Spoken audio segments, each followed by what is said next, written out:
Yes, people, what is happening? Welcome back to Lily White Lane. Hope you're all doing well. Hope you're doing okay. And today, I'm going to be bringing you your unbiased Premier League show where we take a look at some of the weekend's games. But before we get into the video, make sure if you're new here to smash that subscribe button, hit that like button as hard as you possibly can, and set the notification bell so you don't miss an upload. On the content side of things, you can expect to see all kinds of Tottenham Hotspur content, whether that be match previews, match reviews, player ratings, predicted lineups, Tottenham updates, transfer updates, debriefs and after shows after every single Tottenham Hotspur game and fixture, the whole shebang. So make sure to smash that subscribe button. And without further ado, let's get right into the video. So, ladies and gentlemen, welcome back to the channel, and today I'm going to be bringing you your unbiased Premier League show where we take a look at some of the weekends, or in this case weekdays game, as I say. So we do have a load of fixtures to go to, so without further ado, let's start things off. So, Friday evening's game was Everton versus Tottenham Hotspur, live from Goodison Park. Now, I won't comment too much about the Tottenham Hotspur, games, because I do those in most of my videos. This is a Tottenham Hotspur channel. But all I'll say about this was, look, both teams needed 3 points. A point wasn't good enough at the time when Jose Mourinho was Tottenham Hotspur manager. I thought it was a sloppy performance with sloppy tactics to sit back once we scored, and it come to cost us twice, but we didn't listen, as I say. And look, I believe the only reason we drew this game was because of some Kane brilliance, as they were two fantastic clinical finishes. Obviously, he did get injured, but you look at Everton and I think they should have won that game. They really should have won that game, and their defence cost them the game, because I thought up top, brilliant. Sigurdsson was incredible, right? You look at some of their players up top, they were fantastic. And as I say, we couldn't even beat an injury team or an injured team of Everton, like full of injuries, and we couldn't even beat that. But you look at Everton as saying, look, if their defence was solid at the back during this game, they would have absolutely destroyed us. I reckon they would have won the game about 3 or 4-0. The only reason they didn't was because of two mistakes. Two mistakes from Michael Keane and Holgate, as I say. Two bad headers, two bad touches. Kane pounced on them, hence the fact the game did end 2-2, as I say. Look, point wasn't good enough at the time for both teams, but we do move on. And we do move on to the next game, which was Saturday afternoon's game, 12:30 kickoff. What a game it was. It was Newcastle United versus West Ham United. Newcastle 3, West Ham 2. Look, I wasn't expecting that. I really wasn't expecting that. I said, when I was predicting this game, I thought it might be 7 or 8 West Ham, honestly, because they tend to score a lot in the first half and concede a couple in the second. So I thought maybe realistically about 4-2 West Ham, 5-2 West Ham, and then I said, I'll push it to 7-0. 7-0 West Ham. I think they'll thrash Newcastle. But look, Newcastle didn't let it go down that way. They've been picking up some points as of late. The points against us, beating Burnley, and another win for them. Another big win, which could see them staying up in the Premier League. They're now 9 points clear, I'd say. And look, 17th position is Fulham. We've got some tough fixtures coming up, and obviously Burnley in front of them. So I think Newcastle now have escaped relegation, which is massive for them. Look, really good performance from Newcastle. I thought it was complete. I thought they were clinical. I thought they were really good in the air. I say defensively, they were strong, and they didn't let West Ham run riot on them like most teams do.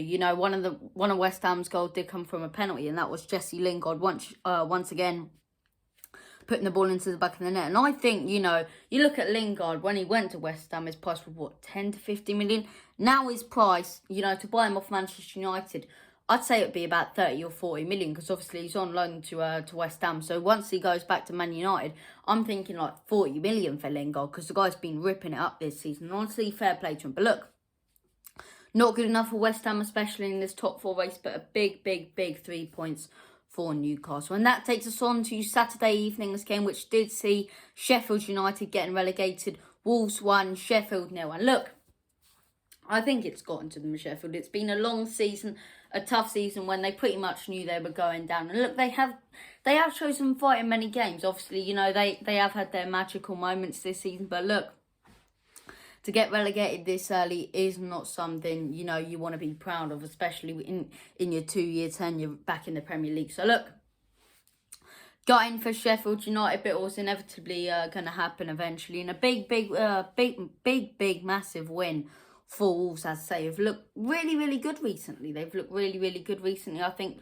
Traore's definitely been their star. Look, big 3 points for them, as I say. And Nuno, of course, there's rumours of Nuno coming to Tottenham Hotspur. I love Nuno, I say, but that's a whole thing for another video.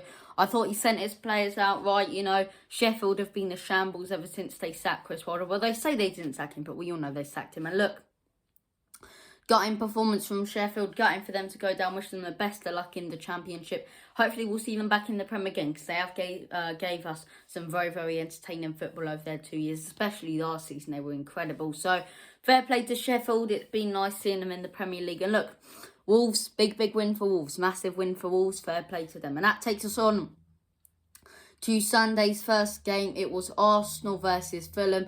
Arsenal won, Fulham won. Arsenal picking up a point by the skin of their teeth, really. Fulham dominated this game. I thought they should have won. And if they did, it would have made the relegation battle a lot more interesting. Maybe Burnley would have been dragged in there. But look, they didn't, and they bottled it at the end. They did bottle it at the end from a bad mistake. It's a decent finish from Eddie Nketiah. But let's be honest, Arsenal didn't deserve a point. They didn't deserve a point. I thought in the second half they showed a lot more fight. In the first half they were sloppy like they have been all season. And look, I thought Fulham played well, but a point is definitely not good enough. And that's one more step taken to them getting relegated. And that takes us on to our next game, Manchester United versus Burnley. The big focus at halftime of this one was the Super League. But Manchester United didn't let that distract him. And look, another big 3 points. Another massive 3 points. And you know what the maddest thing is about Man United?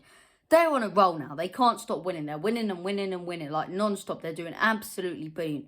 But they're not playing good football at all. They're escaping by the skin of their teeth and winning by individual brilliance a lot of the time. Whether that be from Paul Pogba, Mason Greenwood, Bruno Fernandes. Their team have to figure things out. And honestly, I think it does paper over the cracks a lot. But at the end of the day, look, you can say it papers over the cracks, but who's the ones getting the results? Who's the ones who are probably going to finish second in the league? Who's the ones who have almost guaranteed Champions League football? Manchester United. And a big win for them against Burnley, I'd say. And look, I thought it was impressive.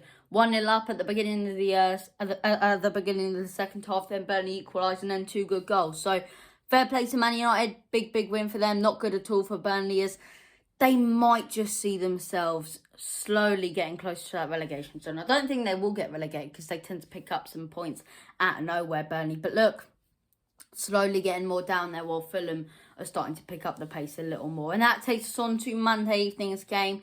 Leeds United won, Liverpool won. And look, both teams were very distracted about the Super League. You could see it clearly. As I say, it was the talk of the town. All that had been going around at that point. And yeah, it wasn't.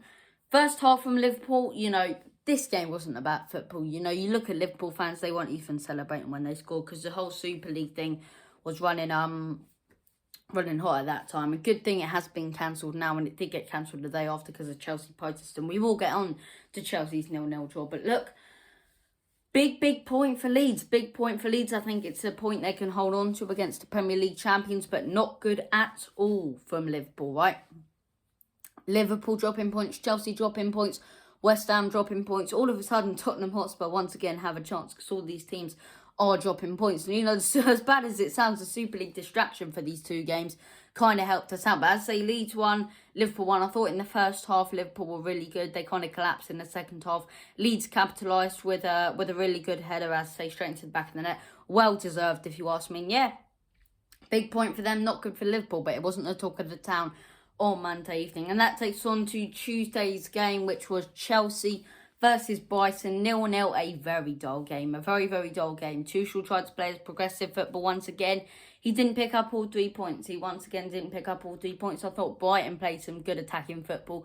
They just couldn't break through Chelsea's defence. And, you know, it's definitely 2 points lost for Chelsea, as they slowly seen themselves out of that top 4. They are currently in 4th place, but you look at the other teams who are playing before them this weekend, and obviously they do have to take on West Ham this weekend. So look, not good result for Chelsea, not good at all. Good point for Brighton. I do think it's a good point for Brighton, and I don't see them going down. And that takes on to our next game, the mighty Tottenham Hotspur. I'm happy to call them the mighty Tottenham Hotspur again, because we are mighty again under Ryan Mason, and a massive 3 points against Southampton. Really good performance. Not much else to say on that one. We move on. And that takes us on to Wednesday evening's last game. Aston Villa 1, Manchester City 2. 2 red cards, one for Aston Villa, one for Manchester City. What an eventful game this was. And look, I thought City really had to battle in this game. Villa did not make it easy for them, putting in some tough challenges. It was a really, really tough game. But City battled through that, and they did pick up a massive, massive 3 points. And look, big 3 points for City. They're 3 games off winning the title. We all know they will do it, as I say. And look, massive, massive win for them. Massive win for them. Villa, of course, it's going, but 2 teams who have already basically done what they needed to do this season. Villa, some would say they're fighting a little bit for European football. I don't think so. You know, definitely not the Champions League. Maybe the Europa League if they win a lot of their remaining fixtures. But look, big 3 points for City. Very impressed by them as well, the way they continue to fight on. But look, they haven't really looked that good beforehand. Losing to Chelsea, dropping points before that, you know. But they really did prove to everyone why they are the Premier League champions. Why these slip-ups only come once in a blue moon. You see the little joke I made there? I didn't actually intend to make that, but yeah, once in a blue moon. But I say City 2, Villa 1, going from Villa. Big performance from City. And then we had Leicester versus West Brom. Very strange game, this one, because players weren't celebrating their goals. But a big, big performance put in by Leicester. Scored 3 goals, as I say. Vardy missed an open goal at one point, so it could have been 4. But I thought Vardy was very good. Thought Iheanacho was the star of the show here. And yeah, that does wrap up this Unbiased Premier League show, guys. So thank you for watching. Make sure, if you're new here, please smash that subscribe button. Hit that like button, guys. You do not know how much it helps the channel out. And tap the notification bell so you'll be notified every single time we upload on the channel. Thank you for watching. And as always, come on, you lily whites.